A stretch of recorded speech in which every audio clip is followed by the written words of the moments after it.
Well, some breaking news coming in. The Enforcement Directorate has now filed a charge sheet against D K Shivkumar. D K Shivkumar was arrested by the ED in 2019. Shivkumar is presently on bail in a money laundering case that was registered by the ED. This was based on a complaint filed by the Income Tax Department. Those are the details here at this point in time. This is a fresh charge sheet by the Enforcement Directorate against D K Shivkumar. So those are the details here at this point in time. This is with regard to a complaint that was filed by the Income Tax Department, and a case, money laundering case, has been registered by the Enforcement Directorate based on that complaint. Bhavtosh joining us for more on this. Bhavtosh, what do we know about this? But the prosecution complaint has been filed. It's akin to a charge sheet, and it's been filed against D K Shivkumar and others. Remember, in 2019, he had approached the Karnataka High Court for a relief, and that relief was not given to him, after which he had appeared before the Enforcement Directorate. He was questioned for 2 or 3 days and then subsequently was placed under arrest. He managed to get a bail from the Delhi High Court, after which the Enforcement Directorate continued its investigation. The first prosecution complaint or charge sheet in this case has been filed. The court will be taking cognizance of that, after which a copy of this charge sheet will be given to D K Shivkumar. As you rightly said, this case is based on a complaint that was filed by the Income Tax Department. Raids and searches were carried out at various places in Delhi and Karnataka, after which there was a prosecution complaint that was filed by the Income Tax Department. ED, in fact, took cognizance of that, and a money laundering case was filed against D K Shivkumar and others.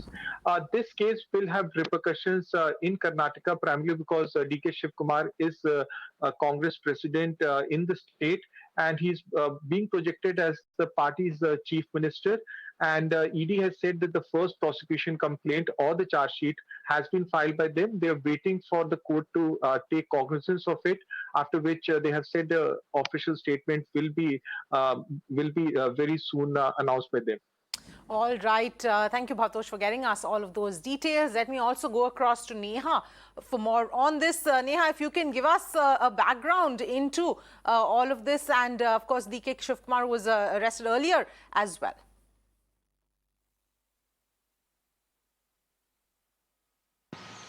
Well, Avni, absolutely, while, of course, D K Shivkumar over here may term this as political and may even go on to say that, the government is coming after him, let's remind you that this has been something that, journalists over here have been questioning him about, whether complaints from the Enforcement Directorate and from the Income Tax Department, would prove costly for him ahead of the 2023 Assembly elections in the state of Karnataka. And every time, he was asked about this, he had gone on to say that, there would be a right time to talk about this and that he would talk about it with documents. However, it's important now to mention the timing of this, of course, coming in right now. We have seen how even in the past, the Congress party president, D K Shivkumar, has gone on to say that, the government is just merely chasing after him and that, they are sort of trying to frame him for charges over here. But it's important, Avni, now the timing of this, like Bhavtosh was mentioning earlier, about the kind of repercussions that this may have in the state of Karnataka now, considering that the assembly elections are just a few months away. Of course, likely that the Congress party is going to term this as political vendetta, but we'll really have to wait and see, because even in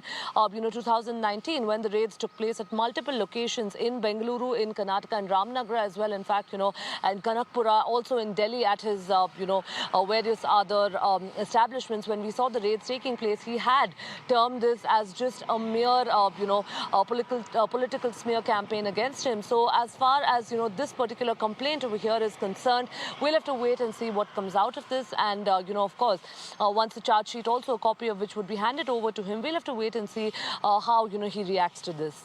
Yes, absolutely, Neha. That is going to be key to watch out for. But like you said, I mean, this is once again, we're likely to see this being termed as political vendetta, given that he was arrested by the ED in 2019. And this, of course, a complaint based on a complaint, a fresh charge sheet being filed at this point.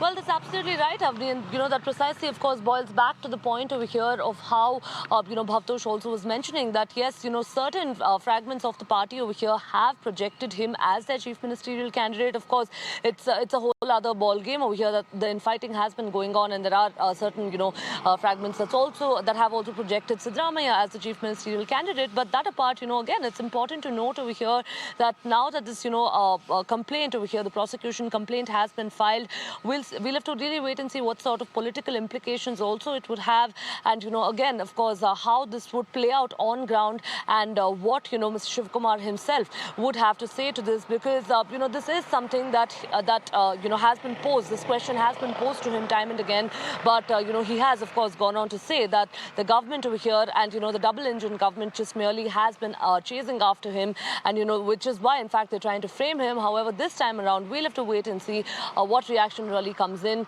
and what exactly the contents of this charge sheet really are. All right, Neha, thank you so much for getting us all of those details.